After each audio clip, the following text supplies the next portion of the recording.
Meu amigo, minha amiga, se vocês não acabaram de cair de paraquedas de um outro planeta aqui no planeta Terra, vocês devem estar sabendo que ontem o chanceler alemão fez uma declaração dizendo que estava louco para ir embora da COP30 e que perguntou para as pessoas que estavam junto com ele, jornalistas, as pessoas que estavam ali acompanhando ele nessa jornada lá na COP30, perguntou se eles queriam ficar para continuar assistindo a COP, participando da COP30 ou se eles queriam ir embora, né? E ninguém levantou a mão para querer ficar. Todo mundo estava afim de ir embora porque não estavam gostando da estadia lá no Pará, na COP30, né? Aí o Lula surtou, né? Primeiro falaram que ele não ia responder, né? Pediram para ele não falar nada, não fazer nenhuma declaração, né? Disseram aí, né? Os jornais estavam, não, o governo não vai responder ao chanceler, deixa que ele peça uma desculpa, tal. Mas o Lula surtou e o Lula com o microfone na mão, você sabe o que que acontece, né? Lá vem besteira, né? Lá vem narrativa, lá vem história. E o velhinho ficou pé da vida, surtou, ficou soltando fumaça por causa da declaração do chanceler e começou a fazer milhões de justificativas ali dizendo por que que ele tinha feito a COP lá no Pará, né? Lá em Belém do Pará. E aí, pessoal, o que eu penso assim, né? Quanto mais uma pessoa tem necessidade de ficar justificando e respondendo, mais é sinal que ela sabe que está errada no que ela está falando, né? Se ela ficasse quieta, não respondesse nada, é um sinal de que ela não está nem aí porque falar o que ela sabe, ela está com a consciência tranquila, sabendo que fez o certo. Mas quando você tem que ficar justificando, retrucando, falando um monte de coisa, é sinal que a tua própria consciência está dizendo que você está errado. Foi o caso mais ou menos aí do velhinho da picanha. Eu vou mostrar para vocês aí. Aí teve um militante lá da Globo News que falou um monte de abobrinha também, ficou ofendido. Eu sei como eles se ofendem fácil, né? Como eles se ofendem fácil. Não percebem o lado, não conseguem ver que é uma desorganização completa e absoluta essa Flop 30, foi um fiasco total, né? Até a ONU deu bronca aí no Lula, e no governo Lula, por conta de um monte de problemas que estavam acontecendo na Flop 30. Bom, é tudo isso que nós vamos ver aqui, pessoal. Vamos ver aqui, e eu não vou parar de enrolação aqui para vocês verem logo tudo que eu estou falando aqui, né? Fiz vários cortes aqui para a gente assistir e vocês vão ver tudo o que aconteceu. Vamos lá assistir, pessoal, vamos lá.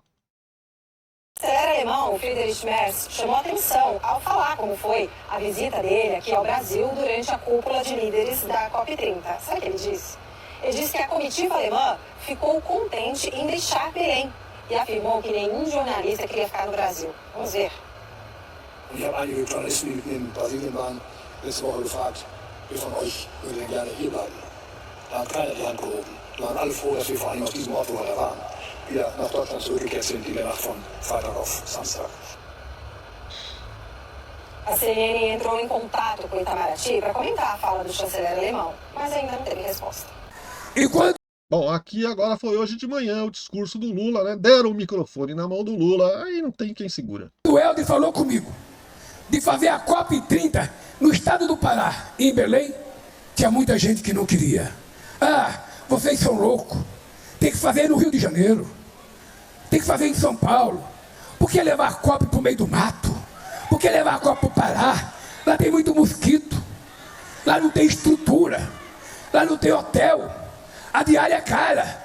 Ele tá falando aí, ele já está dando todas as justificativas do porquê que ele não deveria ter feito. Os caras estão comprando um Guaraná muito caro, uma água, mas nunca reclamaram da água que eles pagam quando vão no aeroporto internacional. Nunca reclamaram quando vão num show, em qualquer lugar desse país, o preço da água, o preço do Guaraná. Mas foram reclamar do Pará. O primeiro-ministro da Alemanha, esses dias, se queixou. Ah, eu fui no Pará, mas eu voltei logo porque eu gosto Doeu. mesmo é de Berlim. Ele, na verdade, devia ter ido num boteco no Pará. Ele, na verdade, Sempre a velha mania de achar que tudo se resolve sentando numa mesa de bar e tomando cachaça. Essa é a mente do nosso presidente. deveria ter dançado no Pará. Ele, na verdade, deveria ter provado a culinária do Pará. Porque ele ia perceber que o Berlim não oferece para ele 10% da qualidade que oferece o estado do Pará, cidade de Belém. É complicado demais. O Foi tão cara. Agora esse aqui, pessoal. Esse aqui é um militante lá da Globo News. Eu esqueci o nome desse cara. Eu sei o nome dele, mas eu esqueci. Se você lembrar, deixa o nome aí nos comentários para me ajudar, por favor, que eu esqueci completamente o nome dele e não vou procurar agora. Vamos lá, vamos em frente. Mas ele é um militante, comentarista lá da Globo News. Vamos ver a choradeira. Ele ficou ofendidíssimo. Por quê? Por causa da fala do chanceler. inacreditável e surpreendente essa declaração, que no primeiro momento por aqui houve o cuidado de checar a fonte, porque estamos na era da inteligência artificial e isso soou absurdo, extemporâneo, inapropriado. Alguém poderá chamar de gafe diplomática, mas foi pior. Foi preconceituoso, foi xenófobo e veio de um chanceler alemão, porque a gente vai reconhecer na fala dele uma sombra que até hoje acomete a Alemanha do que houve na primeira metade do século. Olha o tanto que esse cara tá misturando o assunto, não tem nada a ver o que ele tá falando. O chanceler reclamou do que a ONU reclamou. A desorganização total, falta de hotel, hospedagem cara, comida cara, todo mundo reclamou. Chove, goteira lá dentro, é tudo uma desorganização total e absoluta. Era disso que ele estava reclamando. Não tem, ninguém falou nas coisas que esse cara vai falar. Ele vai puxar, é aquela coisa do esquerdista, né? Você não pode criticar eles, que aí você é nazi, você é face, você é tudo de ista, né? Todos os istas você é. É um absurdo essa militância. Pelo passado, e que motivou a Segunda Guerra Mundial. A ideia de uma supremacia ariana, de um povo melhor do que os outros. Porque essa declaração deixa Esse é você que tá sentindo, seu idiota. Ele não falou nada disso. Você que tá tomando isso pra você. no ar exatamente um desprezo pelo Brasil de uma forma geral e por Belém do Pará em particular. É descabido. Eu não esperaria outro procedimento do chanceler alemão do que um pedido formal de desculpas. Ele deve isso. E a Alemanha é um país curioso no Será que o Brasil não deveria pedir desculpa pela total e absoluta desorganização que foi essa flop também? sentido de que tem uma cultura que na reconstrução daquele país que se tornou o mais rico e populoso da Europa, foi muito inspirado em diretrizes que hoje são reconhecidas como referenciais para o mundo na direção da sustentabilidade, em relação à matriz energética, em relação à construção civil, em relação à educação ambiental, em relação à reciclagem de lixo. Os alemães seguiram um caminho muito interessante e reconhecem o Brasil como uma potência mega biodiversa, uma potência ambiental e climática. A maioria dos alemães, penso eu, Aline, não valida esse tipo de declaração. Mas, para encerrar, há uma parcela minoritária do eleitorado alemão que ainda se empolga com esse tipo de declaração. E a ONU também, né? A ONU também, ó, Trigueiro é o nome dele. A ONU também, né? Então se empolga com esse tipo de declaração porque a ONU teceu as mesmas reclamações. E a ONU é de esquerda, seu Trigueiro. Os extremistas alemães de ultradireita e os neonazistas. E os extremistas de esquerda da ONU também. Essa fala foi infeliz também porque flerta com essa ideia que a maioria dos alemães não concorda e quer apagar da história. Nossa, o cara misturou todos os assuntos, não tinha nada. O cara simplesmente disse que não estava a fim de ficar mais porque estava uma bagunça, uma desorganização total, né? Deu a entender que ficar lá era uma perda de tempo, porque não estava tendo proveito. Não tinha nada do que ele está falando. O cara em nenhum momento fez uma declaração dizendo que o povo do Pará é menos importante, que a cidade do Pará é inferior. Nada disso ele falou. Ele só falou que eles não queriam ficar lá. Deu a entender que estava uma bagunça, que não estava tendo proveito nenhum, e por isso eles queriam ir embora. Aí o cara pensa, né? A coisa do jeito que o que tem na cabeça dele, né? Ou como diz Jesus Cristo, né? A boca fala o que está cheio o seu coração. Como ele está cheio de preconceito na cabeça dele, tudo que falarem vai ser preconceito também. Ele vai achar que é preconceito. De tudo aqui, tanto aqui em Belém quanto em Brasília, quando fomos repercutir essas declarações. Em um primeiro momento teve um fato curioso, eu estava conversando aqui na Blue Zone com um integrante graduado ali da delegação brasileira, achou que era pegadinha até, falou, não é possível. Aí mostramos o vídeo, evoluiu para, assim, inacreditável e depois considerou uma grosseria sem tamanho, né? E checando ali também em Brasília, essa foi... uma grosseria eu até concordo que foi. O cara deveria ter maneirado, não deveria ter falado isso, porque você não... fica quieto, né? Deixa passar, não, vamos embora e tchau e benção, né? Mas acho que o cara também ficou irritado com a bagunça e terminou falando. A diretriz, pelo menos do Palácio do Planalto e do Itamaraty, de avaliar que foi uma grosseria inacreditável, mas que não haveria resposta, que caberia Olha aí, ó, disseram que não ia ter resposta. O Lula bastou ele pegar no microfone. Ao próprio chanceler responder e explicar o contexto da sua crítica. O governo brasileiro, eu senti que não quer entrar nessa. Primeiro porque expõe até o episódio da semana passada, da crítica da ONU, uma carta formal endereçada às autoridades brasileiras com as críticas aqui à Bruzone, né? Nós noticiamos isso. E para não levantar um palanque ali para o chanceler alemão e não deixar esse tema contaminar também essa reta final da COP e também a própria vinda do presidente Lula na quarta-feira. Muito obrigado. Agora vamos ver um enfoque que não é de esquerda, uma pessoa normal falando. E esse cara aqui, o Mauro Sabino, ele fala, ele não é nem de esquerda nem de direita, ele não é nem bolsonarista e nem lulista, ele fala a real. Eu já assisti vários comentários dele, ele não tem posicionamento, não puxa nem para um lado nem para o outro, ele não tá de nenhum lado, ele é um cara que fala fatos, em cima de fatos. Vamos assistir. Eu diria, é o retrato da vergonha brasileira. Belém é a capital mais favelizada do Brasil. Cerca de 60% da população vive em favelas, segundo o IBGE. Favelas que, comparadas a elas, favelas aqui de São Paulo e do Rio de Janeiro são condomínios de classe média alta, porque é a miséria mais absoluta. A mesma porcentagem de gente não tem banheiro digno desse nome, ou seja, ligado à rede de esgoto em Belém. Eu diria que é quase uma ironia perversa você fazer uma conferência da ONU, uma conferência ambiental em Belém, que não dispõe de infraestrutura nenhuma. A gente assistiu a esse espetáculo vexaminoso de não ter hotel em Belém e de estarem cobrando. Mas é aquilo que eu sempre falo, né? O Lula adora esse tipo de evento porque é a oportunidade que ele tem de fazer obras para construir as coisas e nessas obras onde vão se construir, né? Estradas, como se construiu ali, os pavilhões para receber, eles gastaram bilhões lá, né? Você faz ideia de quantas obras superfaturadas e quanta coisa vai aparecer depois de escândalo de corrupção por conta das obras da COP30. Fortunas para as pessoas dormirem lá, para os participantes dormirem em quartos espalhados pela cidade, em tipo Airbnb, esse tipo de coisa. Tiveram que contratar 2 transatlânticos enormes, italianos, extremamente poluidores, inclusive, para abrigar boa parte dos participantes.